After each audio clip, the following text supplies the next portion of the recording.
Have you ever had a moment in life when life is going so wrong that you're secretly just wondering, does God hate me? Sometimes when life becomes very, very difficult, people start asking these really, really deep, challenging questions. Questions like, why did this happen? Why did that happen? Why now? Why me? And sometimes that question becomes even harder where you're like, well, you know what? Does God have something against me? Like something personal against me? Because why is this happening to me and nobody else around me? So in the Gospel of John, there's a story of when Jesus and his disciples were walking by this guy who was sitting there, and this guy had been blind since birth.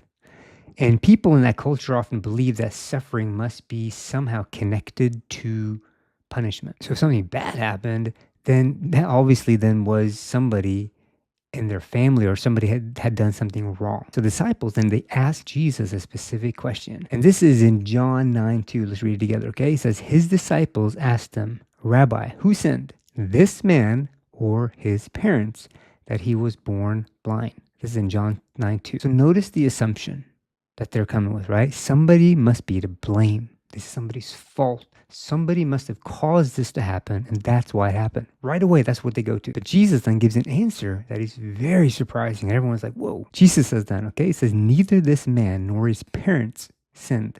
But this happened so that the works of God might be displayed in him. So in other words, Jesus is clearly refusing the idea that this is God punishing somebody. Like he's very clear about that. And he shifts the entire conversation completely. He turns it around where now he goes from blame to what God may do next. Sometimes, again, we've all experienced it when life becomes painful, difficult. We just assume, often many of us do, at least I've done many times, that God must be against me or against us. But in this story, Jesus is looking at this guy who everyone is thinking, well, somebody did something wrong.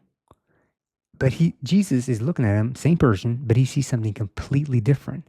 And that is he sees a life where God can do something in this man's life right now. And that's what matters. You see, God was not finished with the story of this man's life. Many people have moments when life just feels really unfair.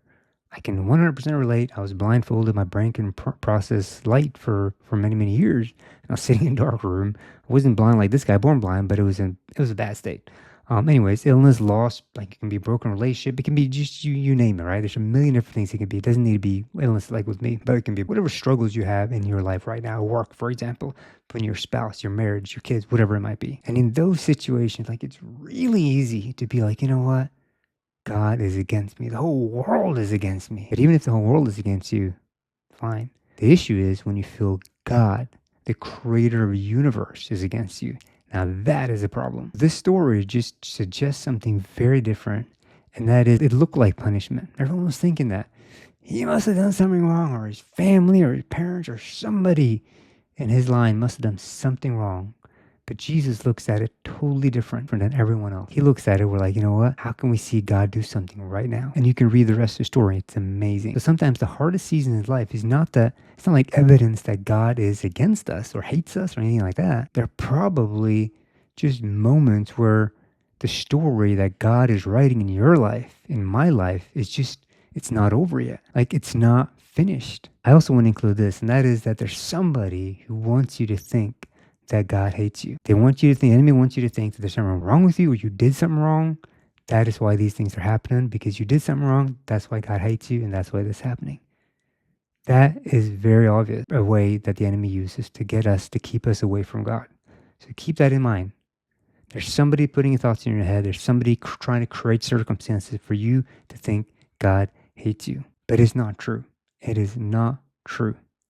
All right. But you need to recognize, you need to see the patterns, see what's going on, and realize this is not God orchestrating that.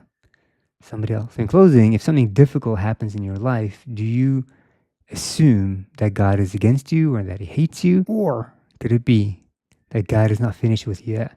And he's going to do some amazing things through you. You realize his love for you. You're a son, you're a daughter, you're created for fellowship with him, God Almighty.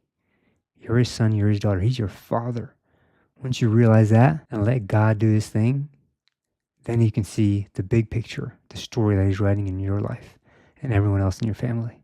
Get excited because I believe it's going to be just, it'll blow your mind of how amazing it truly can be. All right. Hang in there. Hope you're doing well. Take care. Bye.